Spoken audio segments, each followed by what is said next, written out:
কিছু বলার আগে আপনারা এই ভিডিওটা দেখুন। और मोदी जी ऑपरेशन सिंदूर कर कर यहां आए तो एक घटिया सा राजनीतिक बयान देकर ऑपरेशन सिंदूर का विरोध किया। গতকাল নেতাজি ইন্ডোর স্টেডিয়ামে এসে অমিত শাহ দাবি করেছেন যে মুখ্যমন্ত্রী মমতা বন্দ্যোপাধ্যায় নাকি অপারেশন সিঁদুরের বিরোধিতা করেছেন। আজ অবধি শুধু মুখ্যমন্ত্রী মমতা বন্দ্যোপাধ্যায় কেন, জাতীয় স্তরের কোন বিরোধী দলের নেতা বা নেত্রী অপারেশন সিঁদুরের বিরুদ্ধে একটি কথা পর্যন্ত বলেননি। প্রত্যেকে সরকার এবং সেনাকে সমর্থন করেছেন।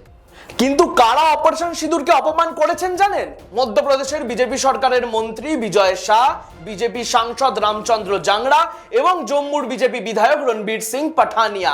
আবারও মনে করিয়ে দিই, বিজয় শাহ কর্নেল সোফিয়া কুরেশিকে সন্ত্রাসবাদীদের বোন বলেছিলেন, রামচন্দ্র জাংড়া বলেছিলেন আক্রান্ত মহিলারা ভীতু, এবং রণবীর সিং পাঠানিয়া বলেছেন যে অপারেশন সিঁদুরের সময় ভারতীয় বায়ুসেনা নাকি ঘুমোচ্ছিল। কিন্তু এখনো অবধি এদের কারোর বিরুদ্ধে বিজেপি কোনো ব্যবস্থা নেয়নি। জাস্ট ফ্যাক্ট চেক করিয়ে দিলাম তাকে যে অমিত শাহ দেশের স্বরাষ্ট্রমন্ত্রী হওয়া সত্ত্বেও একটি রাজনৈতিক মিটিং করবেন বলে ভারতের সার্বভৌমত্ব বিরোধী মন্তব্য করতে পিছপা হন না। এইদিকে নজর রাখবো আমি শুভম গাঙ্গুলি, আর আপনারা দেখতে থাকুন দৃষ্টিভঙ্গি।